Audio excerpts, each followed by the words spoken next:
Hello everybody, this मी दर्श novel और मैं अभी हूँ देहरादून में विद काव्या। यस तो अभी हम लोगों ने बहुत सारी बात करी है देहरादून को लेके और दर्शन को पहाड़ी गाना भी सुनाया मैंने और मैंने गाया भी है। यस ये बताओ यार, राघव और आप कैरी मिनाती तो आप लोग साथ में बहुत देखते हो मेरे ख्याल से। हाँ बहुत देखते हैं, बहुत चिल करते हैं हम लोग। माहिनी मेरी ये शिमले दिरा है चंबा कितनी की दूर। आइडिया तो चेतस का था। तो फिर मैंने उनको सजेशन दिया था कि गुजराती फोक भी है छो गाड़ा तारा कि मैं और हार्डी संधू उनको पार्टी करने का मन था। तो हमने सोचा कि I will take him to a nice place. हम जैसे वहाँ गए, Chetas was already playing there. फिर हम लोग स्टेज पर चले गए, हम लोगों ने दो लाइनें गा ली। हाय तेरी रुमाला गुलाबी मुखड़ी के पली चाची रे नाखे की नथुली। अरे वाह वाह, beautiful, such a beautiful thought है। I love this. Subscribe to his channel और ये इंटरव्यू को देखो, शेयर करो, लाइक करो और बहुत सारी जो और चीजें हो सकती है वो सब करो। सो सबसे पहले देवभूमि उत्तराखंड बोलते हैं इसको, welcome. Thank you so much. तो इससे पहले आना हुआ है देहरादून उत्तराखंड या पहली मर्तबा? मैं बहुत सालों पहले मेरे फादर मुझे यहाँ पर लेकर आए थे जब मेरा एडमिशन करवाने वाले थे। हाँ। तो तब मैं आया था जब मैं कुछ 3rd-4th स्टैंडर्ड में था। उसके बाद नहीं आना हुआ। तो उसके बाद सीधा पहली बार आना हुआ। तो आपकी पढ़ाई फिर यहाँ से नहीं हुई? यहाँ से नहीं हुई। फिर मेरे फादर ने कहा कि आप मैं वैसे बहुत शैतान था। उन्होंने कहा कि आप वहीं गुजरात में हमारे सामने ही पढ़ाई करेंगे। ओके। आना नहीं हुआ, बट राघव के साथ बात होती रहती तो कहता रहता आना है तुझे, अब आना है। और आज शो के लिए आना हुआ। ये कमाल हो गया है ना। तो ये बताओ यार, राघव और आपकी तो बिकॉज वो दोस्त है और हम लोग फॉलो करते रहते हैं। तो जब वो आया था तो मैंने पूछा था तुम्हारे दोस्त कौन कौन है बॉम्बे में, तो पहला नाम यही आया कि दर्शन दोस्त है और कैरी मिनाती तो आप लोग साथ में बहुत देखते हो मेरे ख्याल से। हाँ बहुत देखते हैं, बहुत चिल करते हैं हम लोग साथ में। मेरे भी अगर आप मुझे पूछेंगे तो पहला नाम राघव का आएगा। तो हम लोग काफ़ी चिल करते हैं, बहुत मिलते हैं। और हम लोगों का वो कुछ होता है ना, कुछ लोगों के साथ आपका सिंक बैठ जाता है। तो हम अभी कभी डिस्कस भी करते हैं कि क्यों हम थोड़े और पहले नहीं मिले, क्यों हम स्कूल के वक्त और कॉलेज के वक्त नहीं मिले, हम बहुत लेट मिले। But that's okay. But I think is one of the beautiful people I know and it's one of the very good friend I have. Right. अच्छा, आज सुबह ही आई थिंक चौगाड़ा प्ले हो रहा था अगेन हमारे स्टेशन पे, और मैं जैसे वो गाना ख़त्म हुआ मेरे मुंह से ऐसे ही निकला कि मैंने कहा यार दर्शन के साथ में एक चीज़ है। आई थिंक जब आप यूट्यूब पे वीडियोस बनाते थे, कवर करते थे, उसके बाद रॉ स्टार में आए तो उस वक्त आपके साथ मोहित गौड़ जयपुर का होता था, तब मैं जयपुर रेड के लिए काम करता था। तो वो जर्नी देखी, उसके बाद फिर इतने सारे गाने आए और फिर हम आपके गाने प्ले करने लगे। राइट। तो वहाँ से लेके यहाँ तक का, तो ये आपकी जर्नी आपके लिहाज से कैसी रही अब तक? काफ़ी खूबसूरत थी, काफ़ी अप्स एंड डाउन्स थे, बहुत सारी चीज़ें सीखने को मिली। मैं जब मुंबई आया तब मुझे लगा था कि अब सब कुछ 2 साल में ज़िंदगी बदल जाएगी और रातों रात चीज़ें चेंज हो जाएगी। बट ऐसा नहीं है। Everything takes its own time. मुझे ये चीज़ पता चली कि हर चीज़ अपने वक्त से अपना टाइम लेती है। आपको बहुत पेशेंस से अपने पैशन को फॉलो करते जाना होता है, क्योंकि ये प्रोसेस और ये क्रिएटिव फील्ड और इंडस्ट्री भी ऐसी है कि आप बहुत जल्दी हार मानने लगते हैं कुछ, because you are too passionate about the work. आप बहुत पैशनेट होते हैं तो आपको बहुत सारी चीज़ें जल्दी चाहिए, बट बहुत पेशेंस से आपको इसको करना पड़ता है। जैसे इवन आफ्टर रॉस्टर आज 5 साल बाद, like last year I got 2 big songs Chaugada Kamariya. तो इट्स अ कंटिन्यूस प्रोसेस। जब बॉलीवुड की और जो मैं खुद इंडिपेंडेंट म्यूजिक भी करता हूँ तो वो भी एक लंबी प्रोसेस, बहुत पेशेंस के साथ आराम से अपने पे भरोसा रख के करना होता। तो ये मेरी ऑल ओवर जर्नी रही। It's been a beautiful journey with beautiful people. So जब आप बड़े हो रहे थे, तो क्योंकि जब आप बड़े हो रहे होंगे या हम लोग हो रहे थे, तो उस वक्त पे एक्चुअली इंडिपेंडेंट म्यूजिक रूल करता था हिंदुस्तान को, है ना। तो बड़े सारे बैंड थे, इंडियन ओशन था, यूफोरिया था, तमाम सारे थे। कौन से वो बैंड थे जिनको सुनने में बड़ा मजा आता था? मुझे बैंड कल्चर से भी ज़्यादा मैं सबसे जिनको सुन के, जैसे मोहित चौहान एंड लकी अली, उनके जो एल्बम आते थे तो मैं बहुत ज़्यादा सुनता था। Definitely Indian ocean. मुझे याद है कि मैं एक डे बोर्डिंग स्कूल में था और तब सुबह सुबह अर्ली मॉर्निंग ये गाना प्ले होता, आलम आलम आलम। तो वो इमोशन आज भी जब वो गाना प्ले होता तो मेरे अंदर वो बहुत सारी यादें ताज़ा कर देती है। But I think independent music का 90s से लेके 90s वो जो दौर था, वो इम्पैक्ट भी बहुत था लोगों की ज़िंदगी पर। और 10-10 साल तक गाने वो चलते थे। ना ही जैसे बॉलीवुड है, बट बॉलीवुड से भी ज़्यादा डेप्थ इंडिपेंडेंट म्यूज़िक में थी और हमेशा रहेगी, क्योंकि इट्स अबाउट एक आर्टिस्ट के ऊपर कोई क्रिएटिव प्रेशर नहीं है, ना ही कोई सिचुएशन है, वो अपनी बात दिल से जो कहना चाहता है वो बोलता है. So it has a bigger impact on audience as well. But बीच में इतना सारा कमर्शलाइजेशन हो गया तो वो इंडिपेंडेंट म्यूजिक ही गायब हो गया. Right. जैसे अब अगर बहुत सारे लोगों को आप आउटस्कर्ट में कहेंगे कि इंडिपेंडेंट म्यूजिक, तो आधे से ज़्यादा लोगों को पता भी नहीं कि इंडिपेंडेंट म्यूजिक क्या है. So but I am happy कि अभी यूट्यूब और इतने सारे प्लेटफॉर्म आ चुके हैं.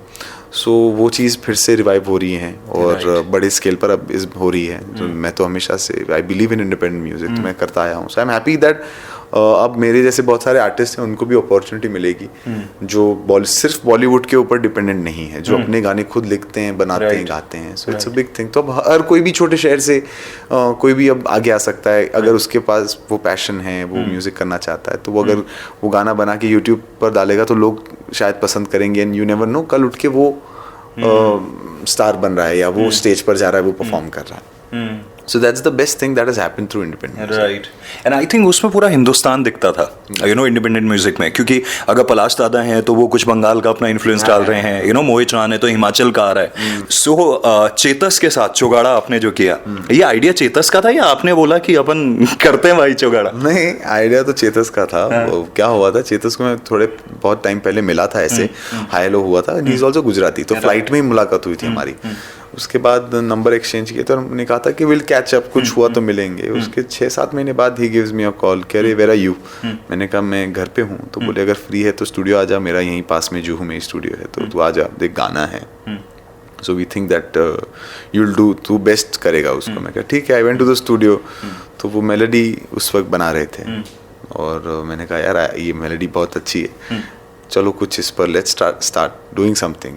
उसने मुझे ब्रीफ सिर्फ इतना किया था कि ये एक सेलिब्रेशन गाना है और गरबा होगा पर क्लब में भी बजना चाहिए. तो फिर मैंने उनको सजेशन दिया था कि गुजराती फोक भी है, छोगाड़ा तारा, वो भी यूज कर सकते हैं. दे लव द आइडिया. और 30-35 मिनट्स में वी मेड द सॉन्ग. मैंने लिखा भी है ये गाना, कंपोज उन्होंने वहीं कर दिया, लीजू और चेतस ने. And we send this song to Salman भाई. सो बस सीधा उसके बाद कॉल आता है कि they have loved the song और गाना अप्रूव हो जाता है. That's how this song was made. तो क्योंकि गुज्जू कनेक्शन है चेतस के साथ, कभी सैटरडे को होता है कि कहीं पार्टी कर रहे हैं और डीजे चेतस प्ले हो रहा है. 100% हर बार ये होता है. वैसे वो हमारे रेड एफएम पे भी बीडीएम करते हैं, बॉलीवुड डांस म्यूजिक करते हैं. राइट. तो ये अभी थोड़े टाइम पहले ही हुआ था कि मैं और हार्डी संधू, तो हार्डी मुंबई आए हुए थे. तो हम लोग चिल करने एकदम से आउट ऑफ ब्लू प्लान बना के I will take him to some, उन्होंने कहा कि आज थोड़ा उनको पार्टी करने का मन था. तो हमने सोचा कि I will take him to a nice place. हम जैसे वहाँ गए, Chetas was already playing there. Full get together हो गया. चेतस वाज प्लेइंग एंड फिर हम लोग स्टेज पर चले गए. हम लोगों ने 2-2 लाइनें गा ली. It was fun. ऐसा होता रहता है. राइट. और एक और आपके डीजे बड़े फेमस हैं, न्यूक्लिया. उनका साउंड कैसा लगता है? I love his sound. Is completely experimental. हालांकि मेरे अभी पिछले 2 वीक पहले ही जो मेरे टॉप फेवरेट लिस्ट पर चल रहा था, 2 of my favourite people, one is Nuclear, amazing sound, I've been following him a lot, and Anirudh, उन दोनों का गाना है I'm Going to America. बहुत ही crazy. So I think India is glad to have such amazing artists और इतने अच्छे लोग हैं जो कितना अमेजिंग म्यूजिक करते हैं. And I keep on following everybody. मैं सबका म्यूजिक सुनता रहता हूँ because after all I am musician, so I love to hear good music. Right. Independent music की आपने बात करी थी, कोई एक गाना, चाहे मोहित का हो या किसी का भी, जो गाना, या लकी अली साहब का हो, कोई गाना जो आप गुनगुनाते हैं? गाना बहुत अच्छा लगता था. डूबा डूबा रहता हूँ आंखों में तेरी, दीवाना बन गया हूँ मैं आंखों में तेरी, अब दिन गुजरते नहीं, रातें कटती नहीं, तस्वीरों से बातें बनती नहीं, हो आजा. So this is one of the song I remember. थोड़ा सा मुझे याद है, but I remember how ये जब गाना बजता था तो मुझे बहुत I used to feel amazing. Right. Raghav ने उत्तराखंड को लेके, बिकॉज आपने बोला बचपन में आए थे, उसके बाद आज ही आ रहे हो, क्या चीज़ें आपको, जैसे होता है ना यारी दोस्ती में, आपने भी अपने यहाँ की कुछ चीज़ें बताई होंगी, उसने क्या चीज़ें आपको बताई कि यार ये ना उत्तराखंड के लिए बहुत सही है, जो आपको लगता है? नहीं, मुझे हमेशा वो कहता रहता था. और I also love mountains and थोड़ा मुझे शहर से दूर जाना पसंद है, क्योंकि वहाँ बहुत क्योटिक होता है, it's too much of work. तो जैसे बीच में मैं बहुत ज़्यादा ट्रैवल कर रहा था, used to call me and tell me कि यार बस कर, इतना पैसा कमा के क्या करेगा तू, मेरे साथ चल, मैं तुझे ट्रैक पर ले चलता हूँ, तुझे यहाँ ले चलता हूँ, तुझे यहाँ से एकदम अलग और एकदम तेरा क्रिएटिव बाहर आ जाएगा, तू 10-15 गाने लिख देगा। So he keeps on telling me. And Raghav के ग्रुप में भी जितने दोस्त हैं, ऑल एवरीबॉडी फ्रॉम देहरादून, वो सब वहाँ मिलते हैं, तो सब कहते हैं कि तू ऐसे थोड़े दिन निकाल फ्री एंड कम, हम लोग तुझे फुल यहाँ घुमाते हैं, यहाँ एकदम तुझे you will feel amazing and you will get fresh air. तो ये मुझे बातें हमेशा सुनने मिलती है तेरा। राइट। तो आपने अपना गाना चौगाड़ा तो पूरे हिंदुस्तान को सुना दिया है, और मैं चाहता हूँ एक पहाड़ी गाना। ये गाना भी मुझे माहे मेरी शिमले दिरा है चंबा कितनी की दूर, शिमले नहीं जाना कसौली नहीं जाना चंबे जान। हाँ बट आप नहीं, ये हिमाचली गाना है, बट हिमाचल यहाँ से थोड़ी मतलब मोहित चौहान यहाँ से 2 घंटे की दूरी पे रहते हैं। हाँ मतलब पहाड़। हाँ बिल्कुल, ठीक है। तो अपन हाँ एक गाना, ओके। हाय तेरी रुमाला, हाय तेरी रुमाला, गुलाबी मुखड़ी के भली चाची रे नाखे की नथुली। दैट इज द नाक पे जो पहनते हैं। अरे वाह। तो बेसिकली वो लड़की, क्योंकि यहाँ ना पहाड़ों में सर्दियों में लड़कियों के गाल गुलाबी हो जाते हैं। हाँ। तो वो जो सिंगर हो कह रहा है कि हाय तेरी रुमाला, उसने लड़की ने हाथ में हैंकी पकड़ा हुआ है, हाय तेरी रुमाला, क्योंकि नाक बहते रहती है ना हाय तेरी रुमाला गुलाबी मुखड़ी के भली चाची रे नाखे की नथुली। अरे वाह वाह, ब्यूटीफुल है ना। हाँ, कभी मौका लगेगा कहीं परफॉर्म करोगे? मैं डेफिनेटली परफॉर्म करूंगा। सच अ ब्यूटीफुल थॉट है, आई लव दिस।